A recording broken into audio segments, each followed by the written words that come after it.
James Bond star Joe Caroff has died aged 103, his sons have confirmed. The graphic designer was known for creating the iconic 007 gun logo and worked on the film posters for West Side Story and the Beatles' hit movie, A Hard Day's Night. Joe's sons, Michael and Peter, told the New York Times that the star died in hospice care in his Manhattan home on Sunday, a day before his 104th birthday. In 1962, Caroff created the letterhead for a publicity release for Dr. No, the first Bond film. He also worked on Last Tango in Paris, Manhattan, Cabaret and many more iconic projects. Caroff was also the designer behind the opening title sequences for such films as Richard Attenborough's A Bridge Too Far, 1977, Volker Schlöndorff's Death of a Salesman, 1985, Gene Saks' Brighton Beach Memoirs, 1986, and Martin Scorsese's The Last Temptation of Christ, 1988, which pulled back to reveal A Crown of Thorns. When tasked with creating the letterhead for Dr. No, 1962, he didn't find the 007 agent's Walther PPK pistol to be visually appealing. He sketched the numbers 007 and added penciled lines above and below as a guide, but soon noticed that the upper guideline looked like an elongated barrel of a gun extending from the number 7.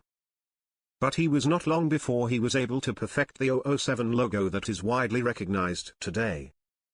I knew that 007 meant license to kill. That, I think, at an unconscious level, was the reason I knew the gun had to be in the logo, he said in By Design, The Joe Caroff Story in 2022.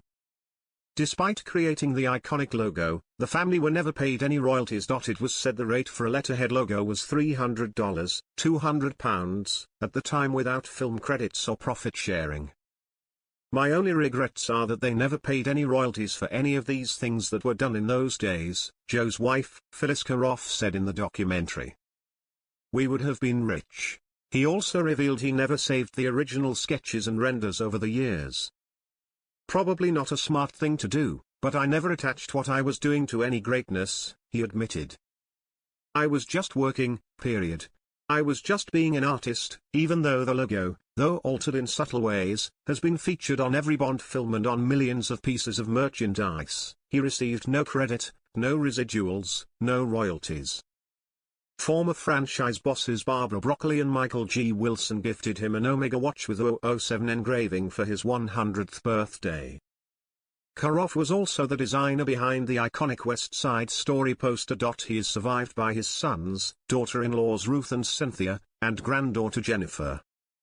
His wife of 81 years, Phyllis, a longtime professor, whom he met at a New Year's Eve party, died in February, 4 days shy of 101.